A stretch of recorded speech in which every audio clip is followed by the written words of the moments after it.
From being a dominant force in tennis for well over a decade to winning 22 Grand Slams, Novak Djokovic has proven he's got the chops to beat anyone in the world. But is he actually the greatest of all time? No, hold on. This has got to be a challenge.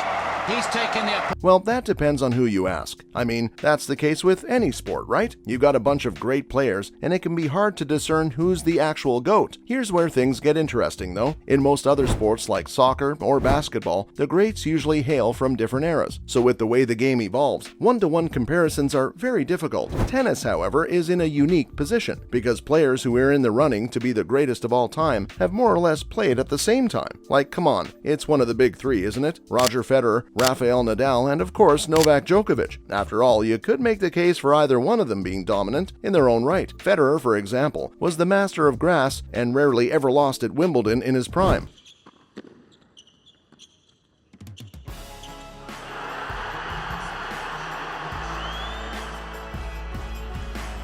While Nadal was the king of clay, winning a record 14 French Open titles.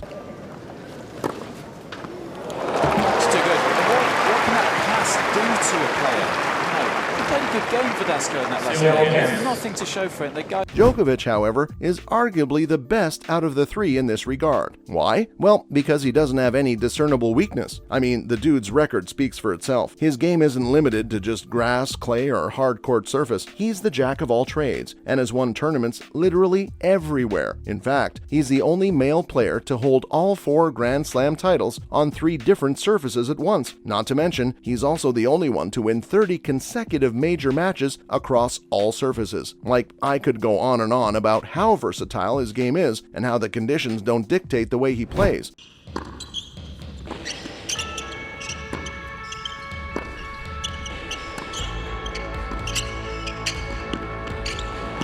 As a matter of fact, I'd go even as far as to say that his opponents can't change his game either. Instead, he's the one they have to adapt to in most cases. His tennis is efficient and mechanical. He doesn't care for fancy shots, flair, and all that stuff. Now, you could say that this is one of his weaknesses. After all, making your game look good is a part of being the greatest as well. But at the end of the day, if he's steamrolling through everyone, does any of it even matter? Seriously, what's the point of flair if it doesn't win you any games? Oh, and this isn't just some hypothetical question either, because guess what? Djokovic has the upper hand in head-to-head stats too. Take Federer, for example. He's the player you look at when you mention style and flair in tennis. Oh, how cruel is that?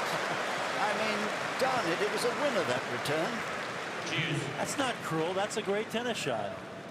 And yet, despite playing 50 matches against Djokovic, he's only managed to win 23 of those. Oh, and that stat doesn't tell the full story either, because he's been beaten multiple times at Wimbledon by Novak. In fact, before he retired in 2022, he hadn't won a single match against Novak in almost 7 years. Just everybody. Too many people to thank. It's just been incredible. My God. Fantastic night.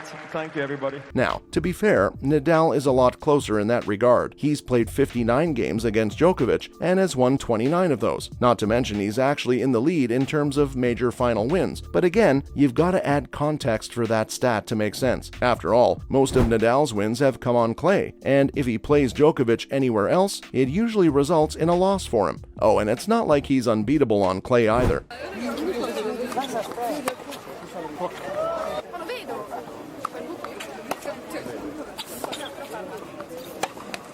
Because the Serbian did beat him in France in 2021. The point is that when you look at the bigger picture, then no one even comes close to beating him. Besides, that gap between him and other top players is only going to grow bigger with time. After all, Djokovic is still on top of his game at 35. Seriously, this dude's longevity is insane. He's been playing top-level tennis for almost 2 years at this point. Not to mention, he's done it against the best players in the world too. I mean, he came in when Federer was dominating the sport, and yet only within a couple of years of his debut, he was already locking horns with the Swiss maestro. Plus, even when Roger started to inch toward the end of his career, Nadal stepped up to challenge Djokovic. None of it fazed the Serb, though. In fact, if anything, he's only grown stronger with time.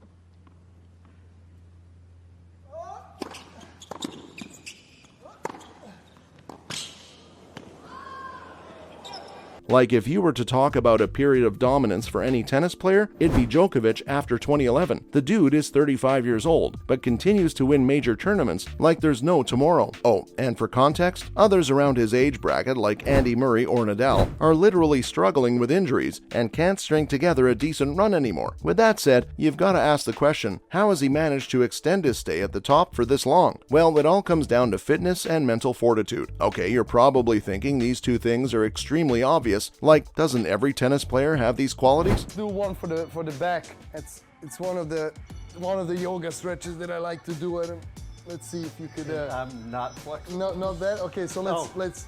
And you'd be right for thinking that. The thing with Djokovic, however, is that he's just built different. From his breathing exercises every single day to his gluten-free diet, the dude is a machine when it comes to self-control. Not to mention, he's an absolute mentality monster, and nothing can get in the way of his game. Now, people say that's because he grew up in a war-torn country, but I'd say that's disrespectful to all the actual work he's put into developing his game. He is so focused on the mental aspect of the sport that, honestly, most people don't even pay attention to. And to really see this in action, you've got to turn to his Australian Open triumph in January 2023. Not only was he banned from the country the previous year, but he was also shunned by the media and the fans. Still, despite all the controversy and noise, he turned up on the biggest stage of them all and managed to breeze past the opposition to win his record-tying 22nd Grand Slam. And of course, go to the top of world rankings. But while his win was impressive enough, it was the fact that he did it while carrying an injury. Like no matter where your allegiances lie, that's just an insane thing to do. Having said that, while Djokovic is, without a doubt, as impressive as it gets for a tennis player, he's still got one glaring flaw that might just hold him back from being the GOAT. Yep, I'm talking about all the controversies. Now this is a bit harder to wrap your head around. After all, it's not like any drama makes him a worse player or anything like that. Honestly, I'd say that the fact he rises against all the noise and still manages to perform is incredible. Still, you've got to have the full picture, and the truth is that some people, including legends of the game, think you've got to be graceful, both on and off the court, to truly be considered a great. Whether you agree with this notion, however, is another question. The fact remains that Novak has, in many people's eyes, ruined his legacy by being so controversial. He fights with people in the crowd, complains to the refs all the time. For us, they were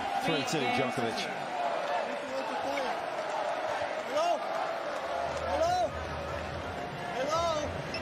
And isn't even that great with his opponents. Plus, there's obviously the drama outside the court. Still, I think it's only a matter of time until people realize just how good he is. After all, currently, at 22 Grand Slams, you could still debate whether he's the greatest or not. If he goes ahead and wins another 4, well, at that point, it's game over for everyone else. On that note, this was it for Novak Djokovic's potential to be considered the greatest tennis player of all time. We'll see you in the next one.